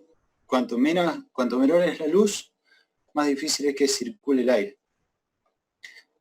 Entonces, la otra consecuencia de la inflamación crónica puede ser la bronquiolitis obliterante, ¿no? Que prolifera tanto las paredes y la acumulación de moco y todo que termina tapándose completamente. Y eso va a producir una atelectasia. La atelectasia era cuando, al bloquear uno de los bronquios fuente de un lóbulo, ese lóbulo, digamos, porque esta vendría a ser una atelectasia por reabsorción, ese lóbulo va a reabsorber todo el aire que tenía y se va a aplastar, ¿no? Va a colapsar esa región. Después, otro factor que hay que asociar, ¿no es cierto? Arranqué diciendo lo general, de todos los males que te pueden dar y cómo actúan. El tabaco tiene otro mal, que es la disfunción ciliar. ¿Me escuchan fuerte y claro? Sí, se escucha bien. Perfecto, gracias. La disfunción ciliar va a ser los cilios, que son una de las barreras de defensa de nuestras vías aéreas para eliminar las sustancias. todos los cilios orientan su movimiento hacia el esófago, o sea, todo el moco que se pega con partículas externas, se supone que lo tenemos que tragar porque el sistema digestivo es mucho más apto para lidiar con sustancias extrañas, ¿no? Entonces, si fallan esos cilios, todo este polvillo termina ingresando a las vías respiratorias bajas y empeorando esta situación. Y también aumenta la predisposición a infección. La infección no va a ser el causante, pero va a ser un promotor de este ciclo de inflamación crónica y fibrosis, y además te va a producir cilindros densos de pus y moco, que esos también van a favorecer la producción de atelectasia. Y las infecciones van a producir las exacerbaciones del EPOC, que se denominan porque serían episodios de neumonía asociados al EPOC y aumentan mucho la clínica que presenta el paciente. En estas imágenes lo que podemos observar es, primero en este caso, tenemos un epitelio normal. ¿Ven cómo están todos los cilios? Es re lindo. Tenemos el epitelio pseudoestratificado, cilíndrico ciliado, que vendría a ser el respiratorio, y esto vendría a ser el tejido conectivo que está por debajo. Y como esta imagen es bastante superficial, no vemos si hay cartílago o músculo liso, ¿no? Después podemos observar que acá ya tenemos una disminución de los cilios y un aumento del tamaño de las células caliciformes. Ven cómo son estas acá, que la luz es transparente porque por la tinción se perdió la mucina. En este podemos ver las glándulas submucosas hipertrofiadas. En este de acá vamos a ver ya en un corte que pertenece a un área más remota del pulmón, en donde ya podemos ver que hay alveolos. ¿Y estos alveolos cómo están? ¿Alguien me dice cómo están estos alveolos?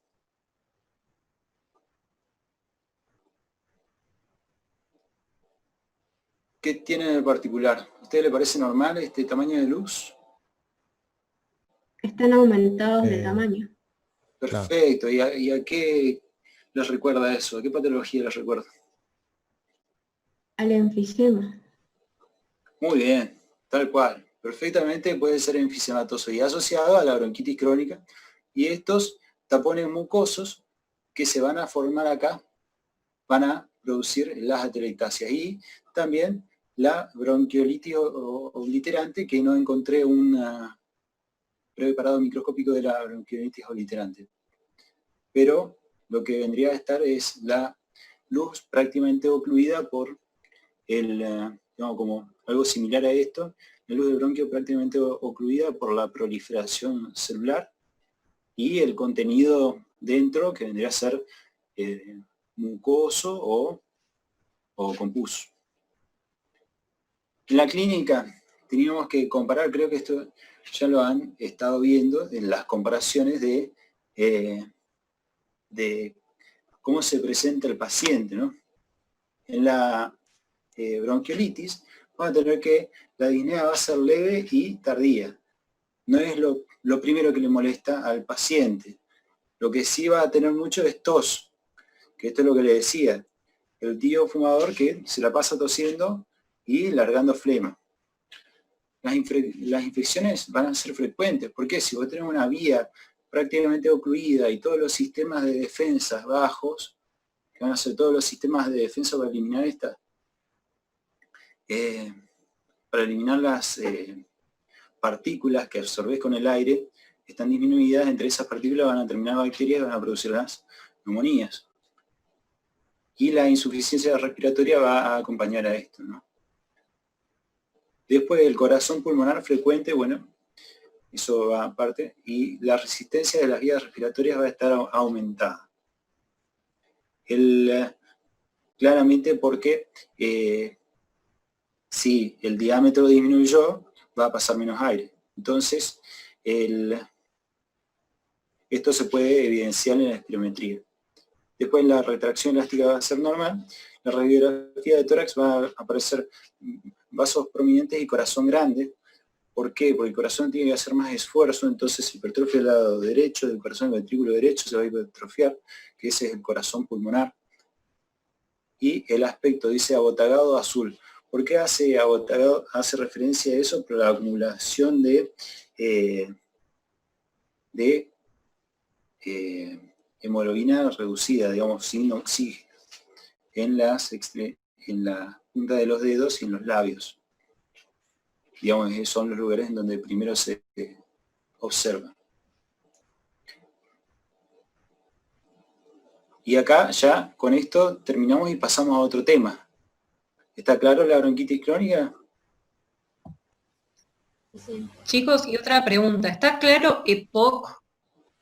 Porque, o sea, acá ya dejaríamos de hablar de EPOC después de esto. Yo tengo una duda que en el cuadrito donde compara bronquitis crónica con enfisema, dice que la bronquitis tiene tos con esputo abundante. Y después en las características clínicas, cuando desarrolla la bronquitis, dice que la tos es con esputo escaso. Es que... Okay. Porque ahí, en el renglón de abajo de eso, te dice que durante muchos años no tiene ningún otro deterioro funcional, digamos, como que ese esputo vendría a ser abundante comparado al enfisema, pero vendría a ser escaso comparado a otras patologías. Si vos comparás con neumonía, con gripe, con bronquitis aguda bacteriana, en donde el esputo es abundante, purulento y está todo el día, lo saca de adentro y larga, digamos,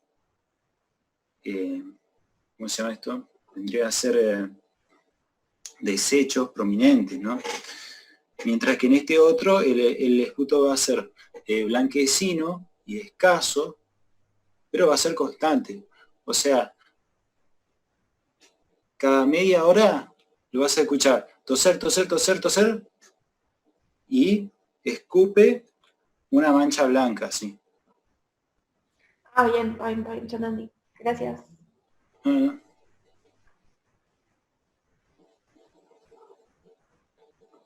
¿Y algo más?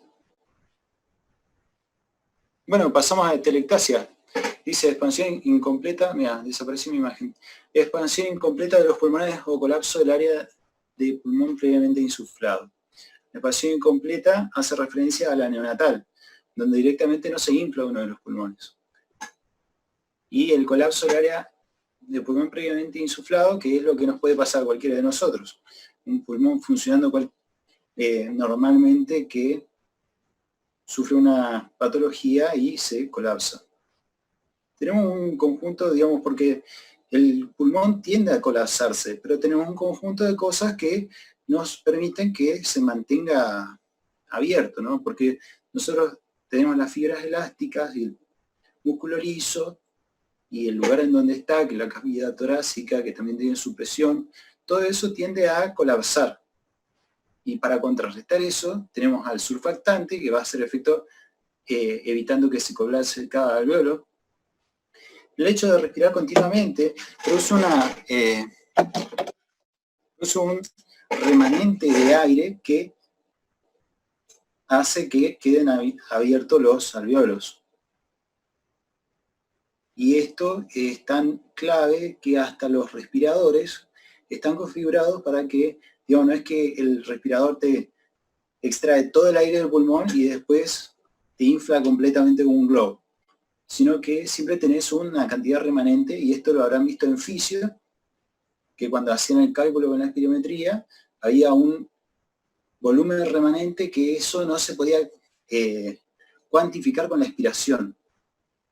El volumen máximo expirado siempre queda remanente, y el remanente se calcula en base a la inhalación de un gas y la exhalación del mismo, y cuanto queda de ese gas es lo que se calcula de que tenés, que normalmente son 600 mililitros de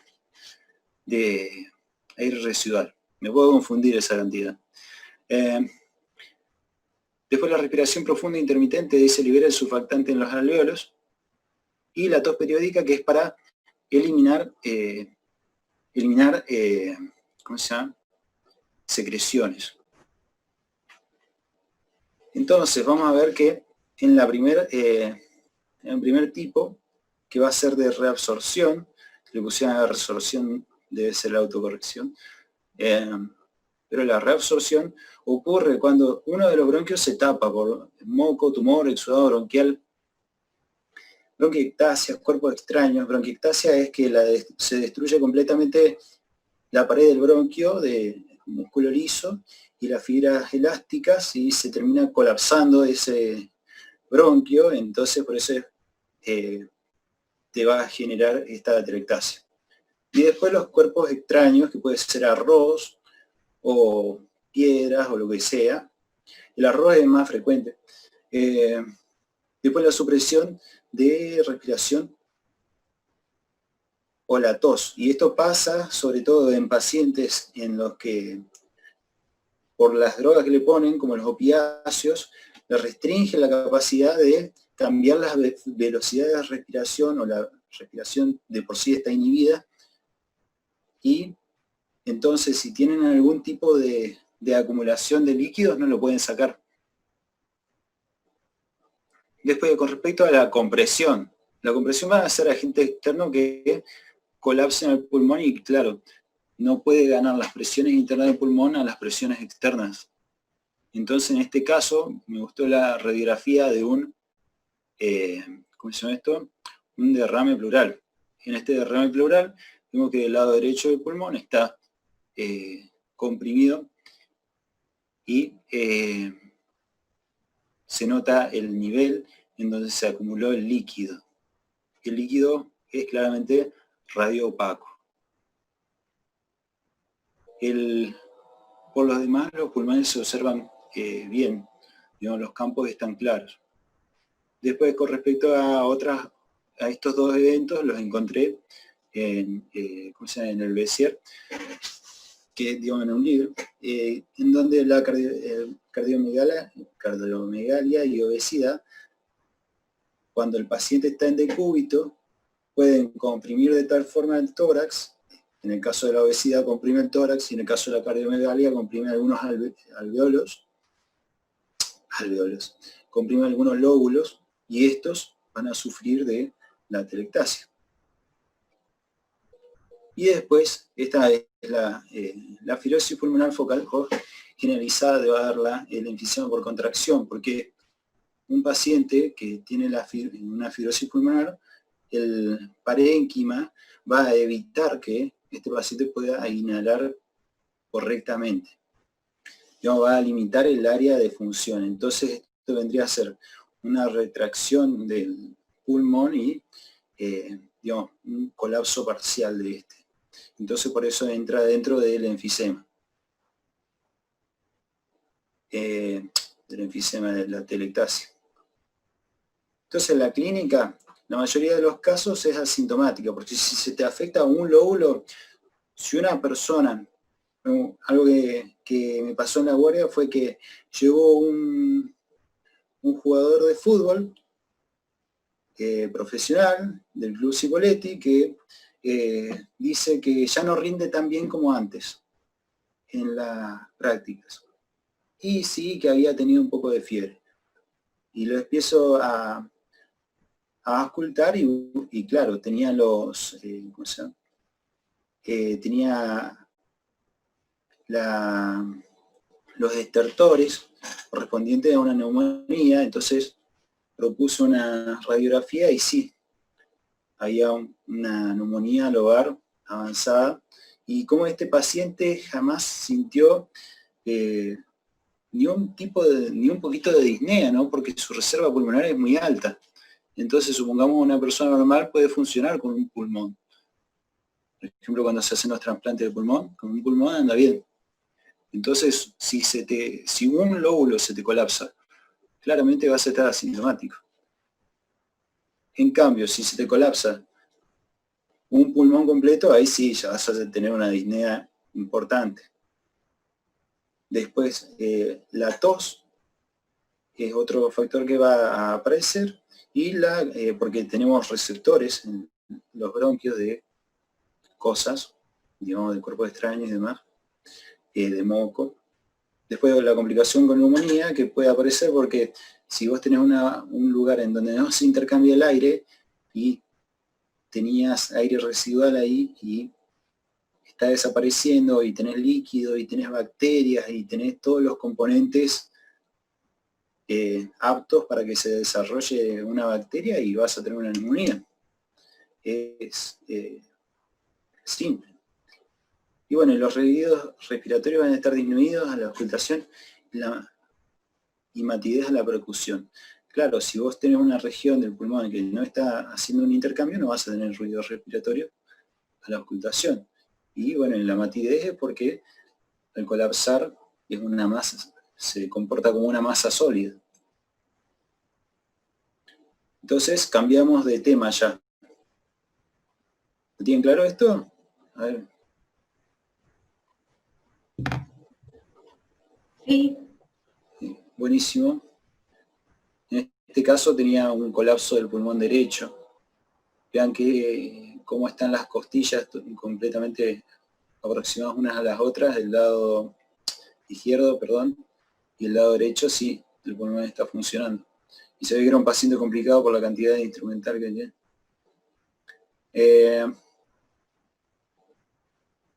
En el neumotórax es la presencia de gas o aire en el espacio pleural. Unas cosas que me olvidé decirle de acá de la telectasia es que en la compresión puede ser líquido, aire, como el neumotórax, tumor cardiomegalia y obesidad, ¿no es cierto? Y con respecto al aire, el neumotórax va a ocupar, porque el área intrapleural es un área de presión negativa. Entonces, si uno le deja la disponibilidad para que se llene de aire, lo va a hacer. Entonces vamos a tener el primario, que se relaciona principalmente a qué tipo de enfisema. Recién lo vimos.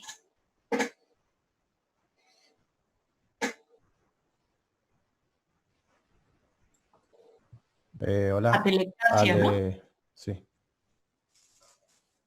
No, estábamos hablando de...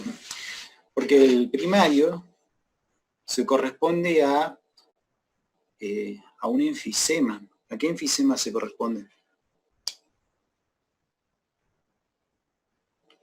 Hay un enfisema que se relaciona mucho con la telectasia. ¿Cuál puede ser? Recién lo dijo Sofi. El primero que vimos, el de obstrucción o algo similar, no me acuerdo exacto el nombre. ¿El centro lobular? Ah, para aceptar. Y entonces, este paciente, justamente encontré uno que es longilíneo, que vendría a ser que es alto y flaco, y ven cómo acá se ve la línea del pulmón, y este vendría a ser un neumotórax de tipo 2, porque tenemos 3 tipos de neumotórax en base a la región que está el aire. El neumotórax tipo 1 está una leve capa alrededor del pulmón. El neumotórax tipo 2 se ve por fuera de la línea media hemiclavicular, y el neumotórax tipo 3 se ve por la línea interna de la línea media hemiclavicular. Entonces acá, si era tipo 3, estaría así, mucho más chiquito. Y es más frecuente en hombres, el primer neumotórax. En el segundo vemos un neumotórax que va a ser traumático, y este es bilateral. Ustedes ven cómo se ve la sombra de este lado acá. Y esto es una víctima de apuñalamiento. Entonces, hicieron una RX, como el neumotórax se diagnostica con RX de costado, y ven cómo se observan estas áreas radiolúcidas, completamente oscuras, en donde no se encuentra parénquima pulmonar. Después tenemos el iatrogénico, en este caso es una mujer de 84 años con una fractura en la cabeza del fémur, que le hicieron una fijación con 2 clavijas de tipo Kirchner y luego del procedimiento, en donde dejaron estabilizado su miembro superior, a las 12 horas volvió con disnea, taquicardia, taquipnea y un fuerte dolor costal, ¿no? Y va a ser porque una de estas clavijas terminó perforando a la altura de del segundo espacio intercostal y produciendo un neumotórax que ustedes ven que acá está el pulmoncito. ¿Correcto? Y después tenemos el secundario, que va a ser el más frecuente, porque vamos a tener pacientes que han sufrido, por ejemplo, en este caso tenemos un paciente que ven que hay grandes opacidades ya en este pulmón y corresponde a un paciente con EPOC. Entonces tiene áreas de atrapamiento aéreo en la periferia y las áreas mediales de los bronquios se ven más blanquecinos, más, digamos, más radiolúcidos por el contenido que tienen. Y de este lado ven cómo está el borde del pulmón que está parcialmente colapsado. Y de este otro lo que hice fue buscar un paciente con asma, que también sufren de esta consecuencia, ¿no?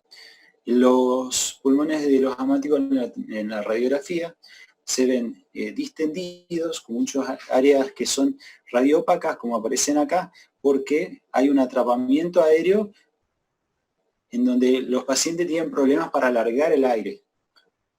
Entonces, pueden aspirar, pero no lo pueden largar completamente, y estos depósitos aéreos van a ser los que quedan acumulados, y en alguno de esos casos puede romper una de las bullas periféricas, o de alguna otra forma, y causar un neumotórax.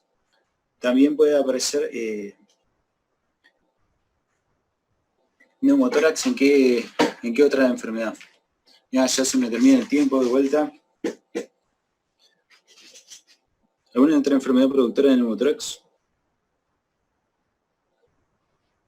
Podemos asma, EPOC.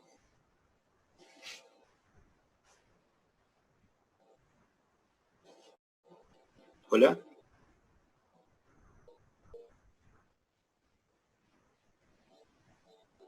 Buenas. Se escucha, pero creo que nadie sabe. Ninguno sabemos. Bueno, puede ser neumonía, porque se pueden producir abscesos que comunican los bronquios con la cavidad pleural. Entonces, por la neumonía se termina formando este conducto que hace pasar el aire. Y un problema que también puede tener con neumotórax, se llama el neumotórax a tensión, es en el cual se produce un efecto de válvula en el área en donde se produjo en el área en el que se produjo la lesión. Entonces supongamos que sea un paciente con EPOC y sea un área con enfisema en donde se rompe justo en el acino, y esto ustedes lo ven se rompe justo lo del acino, y ese acino queda actuando como una válvula en donde el aire puede ingresar, así como un inflador puede ingresar pero no salir. Y entonces este neumotórax de tensión puede llevar a un desplazamiento del mediastino, que vendría a ser esta región del medio, y a un fallo cardíaco por compresión del ventrículo derecho. Entonces, bueno, ¿alguna pregunta queda? Por mi parte, no. No puedo escuchar. No, yo tampoco, ¿eh? Bien, chicos, una cosa les quería aclarar, porque no sé si quedó claro, por ahí por el orden de la presentación, como que me empezó a hacer dudar algo. El asma no forma parte del EPOC, ¿sí? Porque pareciese como que justo quedó ahí en el medio, en la presentación. No, era como de las causas secundarias, sí. pero no forma parte del espectro EPOC. Si hablamos de EPOC, hablamos de enfisema, hablamos de bronquitis crónica y toda la clínica y la fisiopato que se da en el medio de estas dos enfermedades, pero no comprende asma. Es similar en algunas cosas, sí, pueden estar solapadas ambas dos, sí, pero asma no es EPOC, ¿sí? Buenísimo. Correcto, entonces quedan 7 minutos y bueno, el enfisema se da por aumento del tamaño reversible de los espacios aéreos distales del bronquio terminal. Esta es una pregunta de Sofi. Era irreversible. Claro, exactamente. Perfecto. El enfisema centroacinar es la forma más frecuente y afecta a más del 95% de los pacientes con esta patología. Perfecto. En eso tuve dudas. Lo del 25%. Sí. No sabía de dónde sacarlo. Esto me parecía mucho. Y no, en el mío no está. Bueno, capaz ahí vos tenés la 9ª edición. El que es rojo tengo. Mira, ahí te digo, pues justo lo tengo acá a mano. Está, mira, en la página 675 del Robbins, 9ª edición, dice: antes de empezar a hablar de las clasificaciones, el enfisema centroacinar es la forma más frecuente y representa más del 95% de los casos clínicamente significativos. De ahí lo saqué. Ahí lo encontré. Listo, gracias, perdón. Me pareció no pasa nada, no, obvio, chicos, pregunten todo lo que tienen que preguntar. Está bárbaro. Creo que ya estamos en eso. Bien. ¿Querés leerla esta? Dale. El enfisema centroacinar se presenta predominantemente en pacientes con déficit de alfa-1 antitripsina. Bueno, esto ya dijimos que era falso, precisamente porque el enfisema centroacinar es más frecuente en pacientes tabaquistas, ¿sí? No que tengan el déficit de alfa-1 antitripsina. Específicamente el déficit de alfa-1 antitripsina estaba en los que tenían el enfisema pan-acinar, o sea que tenía comprometido todo el acino. Ya estaría. Bueno, era cuál de los siguientes tipos de enfisema se presenta en cercanía de zonas de fibrosis, cicatrización o atelectasias. Esta no la hice yo, pero bueno, la puedo responder igual. Bueno, la respuesta correcta era el enfisema acinar distal. Entiendo que les puede haber generado bastantes dudas con enfisema irregular, sobre todo, pero sí, creo que estarían también igual en lo correcto, porque el enfisema irregular precisamente se da en áreas donde hay cicatrización, ¿sí? Pero bueno, no tanto en atelectasia, por ejemplo, claro, eso correspondería más al patrano acinar distal o paraseptal. Así que creo que por eso quedaría respondida así la pregunta. En el contexto del enfisema, la hiperinsuflación obstructiva está relacionada con qué patología, tumor, esto creo que corresponde a David.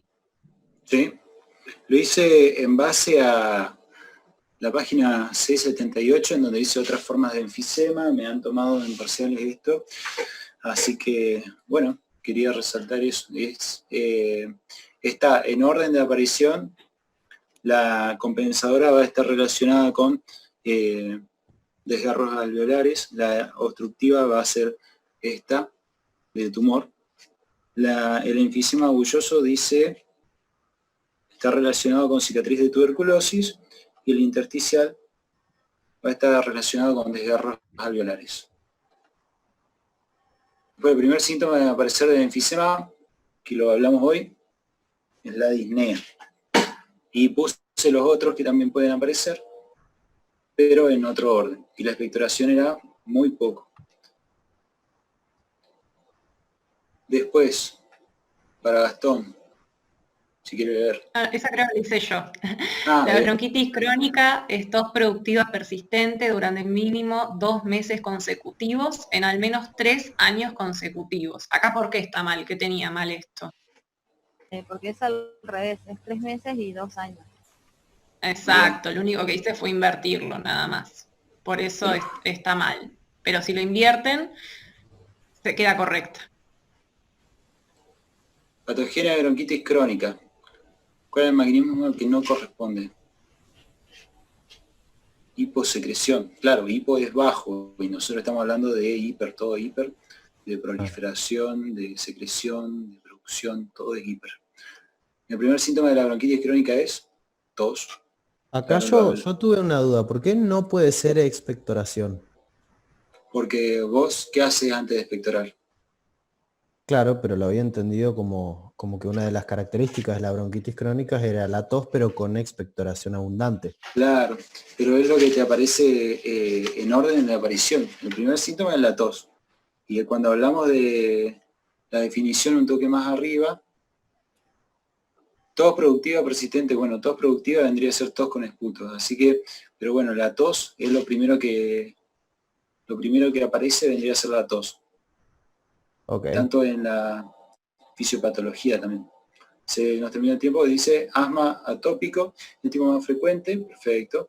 El asma atópico de los linfocitos T helper 1 son el tipo de linfocito dominante implicado en su patogenia. ¿Es así o no? No, son los T helper 2. No. Bien. Perfecto, T helper 2. ¿Cuáles son las siguientes características? ¿Cuál de las siguientes características no pertenece al asma? Exagerada de los T helper 1. Es lo mismo que la otra casi. Hacían lo que dijeron, muy bien. Sí, era lo mismo. No participan. Bueno, y esta también viene de la mano. Remodelación de la vía respiratoria no se asocia a inflamación eosinófila. ¿Por qué? Le puse de trampa porque esto es algo que aparece en la microscopía, pero la remodelación es el cambio de la estructural. Si yo digo inflamación eosinófila, estoy hablando de antes, ¿no? O sea, es un proceso que ocurre antes de la remodelación. Sí. Okay. El asma medicamentosa, ácido acetilsalicílico. Esta está verdadera. La atelectasia en trastorno reversible, falso. Habíamos hablado de eso. Neumotórax, presencia de aire. No se asocia a asma y enfisema. Habíamos hablado de que eran los tipos secundarios. Neumotórax de atención se da por un mecanismo de válvula, lo último que explicamos, y el neumotórax puede producirse en personas el sanas. neumotórax es re importante que lo sepan. Cómo definir un neumotórax de atención es importante.